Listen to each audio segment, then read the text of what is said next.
You mean you can put it anywhere else? You could put it in anywhere. I mean, if you leave it the way Good to it see you. is. This is my mom. Mom, this is Corey Garrettson. Hello, dear. Hello, Corey. I'm Corey. Nice to meet you. And he's a UU friend. Well, very good. Well, you friends, we're delighted to have you. No. So I think you ought to tell, now that you've got an audience of 3, you ought to tell a story or 2 from the book. Yes, tell us. Tell me. Well, everybody, of course, wants to know about the title.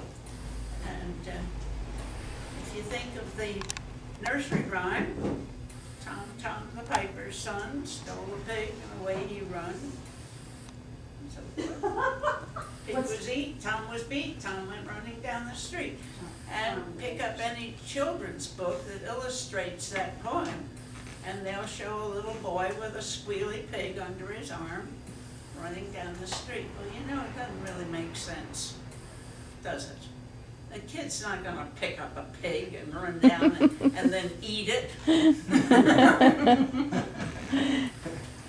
What he picked up, those poems, nursery rhymes, a lot of them, came from the 13th, 14th centuries. So, and they were reflections of the time, you know, life in those times.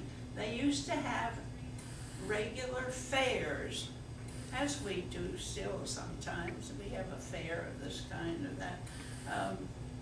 But one of the things, of course, were fairings, which you would get as a souvenir of having been there, a small something. It might be a, you know, well, I can't think of something medieval, you know, but perhaps a shield or something like this, a little metal thing. Or it might be a cookie. And Tom the Piper's son, could just as easily have stolen a cookie in the shape of a chicken or a rabbit or something. It happened to be a pig. So this is what he stole, was a gingerbread cookie.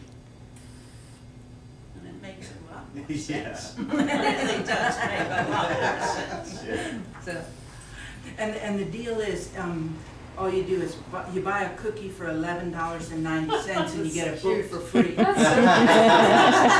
That is neat. That's a wonderful idea. That's a wonderful idea. Do you mind if I steal it for my October? Not at all, not at all. And you know what? I'll be there. You tell me when the book signing is, I'll be there. That's the deal. So what is your book to be about? It's a memoir. Ah. This one. Ah. And you're writing a memoir as well, aren't you? Are you writing your memoirs as well? Yes, Amanda has already told Tracy that you're writing your memoir. Is it true? She's Well, I've already written quite a bit of it. Really But what I good. haven't done are the years that the girls know. I've done the, you know, sort of my life before, well, and a little bit on marriage and so forth, and our lives together. But the years we spent in New Hampshire, and there are a lot of references to New Hampshire in this book. We were up there for 28 years, and that was, well, Anne was just going off to college when we moved there. Long gone. So these are the years they want me to write about that I still haven't.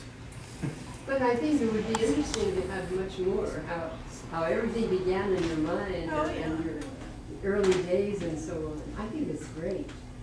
Are you doing this on the computer? Mm-hmm. Wonderful. Good for you. That's great. Is writing something that you're coming back to, or have you always done it? Well, I wouldn't say I've always done it, but off and on. Yeah. And I've had stints where for a couple of years I wrote for a monthly magazine that was, it's called My Baby, but in actuality I didn't write anything about babies. It was given out overseas in the base exchanges as a freebie to new mothers, and so, and the articles I wrote were about just military life in general, and being, you know, the moving around, the when and in Rome do as the Romans do, and you know, adapting to the area and that sort of thing. And that went for 2 years, and then that kind of petered out, and for some reason, or we moved probably, and that was the end of that. And then I took a writing course, and when we were living up near Washington, got a few things published in the Washington Post, and you know, did a little bit. And then we went to New Hampshire, and the editor of a